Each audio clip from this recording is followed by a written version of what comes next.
কয়েকদিন ধরে একটা চর্চা চলতেছে ওই টাকা বিষয় নিয়ে। তো সালেমা থানা আন্ডারে আপনারা মূলত কি আপডেট আছে? আমরা এই ব্যাপারে গত 16 তারিখ আমাদের থানায় একটি মামলা নথিভুক্ত হয়।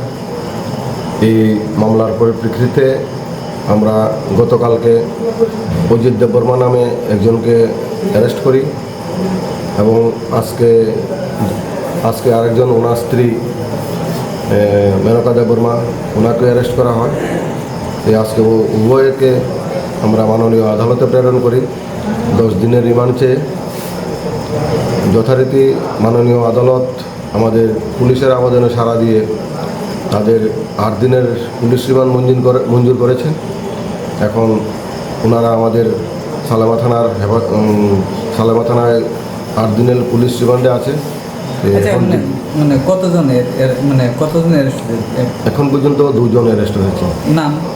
নাম হলো অজিত দেববর্মা এবং ওনার মিসেস শ্রীমতী মেনকা দেববর্মা। তারা কি পুলিশের নেই না সিভিল? না, একজন অজিত দেববর্মা উনি টিএসআর কর্মরত, আর মেনকা দেববর্মা উনি পুলিশে কর্মরত। আচ্ছা, ওই টিএসআর ওনার বাড়ি? টিএসআর ওনার মেইন বাড়ি হলো তিলিয়ামুড়া গামাই বাড়ি, কিন্তু বর্তমানে উনি বলেছেন যে উনি আগরতলা অভয়নগরে নিজস্ব বাড়ি করেছেন। কোন ব্যাটালিয়ন? Second battalion.